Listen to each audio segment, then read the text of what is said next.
గ్రామాల ప్రజలందరికీ స్మార్ట్ కార్డుల పంపిణీని చేయడం జరిగింది.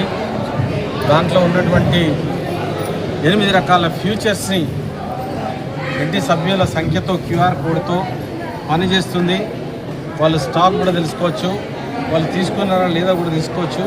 అటువంటి స్మార్ట్ కార్డ్ని ఈరోజు పంపిణీ చేయడం జరిగింది. గత ప్రభుత్వం 10 ఏళ్లలో ఒక్క రేషన్ కార్డు ఇవ్వకపోగా ఉన్న రేషన్ కార్డులో కొత్తగా పుట్టినటువంటి బిడ్డను కానీ కొత్తగా వచ్చినటువంటి కోడళ్ళు కానీ నమోదు చేయలేదు.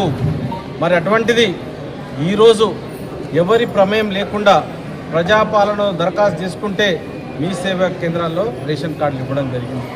ఆ రేషన్ కార్డులను ఈరోజు స్మార్ట్ కార్డు రూపకంగా అవి నీళ్ళలో పడ్డ ప్రూఫ్ అన్నీ కూడా వాటర్ ప్రూఫ్ ఫైర్ రెసిస్టెంట్ ఉన్నది కాబట్టి ఈరోజు ఒక ఏటీఎం కార్డు లాగా ఈ ప్రభుత్వం భావించి వాళ్ళకు సురక్షితంగా ఉండాలన్న ఉద్దేశంతో కాంగ్రెస్ ప్రభుత్వం రేవంత్ రెడ్డి గారు గౌరవ ముఖ్యమంత్రి గారు అదేవిధంగా సివిల్ సప్లైస్ శాఖ మంత్రులు ఉత్తమ్ కుమార్ రెడ్డి గారు ఆలోచించి పేద ప్రజలకు పర్మనెంట్గా ఉండే విధంగా చేయడం జరిగింది.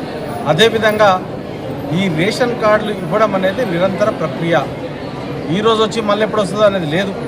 గత 10 ఏళ్లలో ఎప్పుడు ఇవ్వలేదు. రాజశేఖర రెడ్డి తర్వాత మళ్ళీ రేషన్ కార్డుల పంపిణీ జరగలేదు. మళ్ళీ కాంగ్రెస్ ప్రభుత్వం వచ్చిన తర్వాతనే రేషన్ కార్డుల పంపిణీ జరిగింది. ఎవరు దిగులు చెందొద్దు. కొత్తగా వచ్చిన కోడలకు రేషన్ కార్డు వస్తుంది. కొత్తగా పెట్టుకున్నటువంటి కొడుకు కుటుంబం పెట్టుకుంటే ఆయనకు కూడా రేషన్ కార్డు వస్తుంది.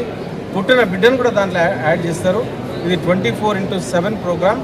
ఏమి నిశ్చింతగా మీరు తీసుకోవచ్చని తెలియజేస్తూ వచ్చిన ప్రతి ఒక్కరికి ధన్యవాదాలు తెలియజేస్తూ చూస్తాం. జై కాంగ్రెస్.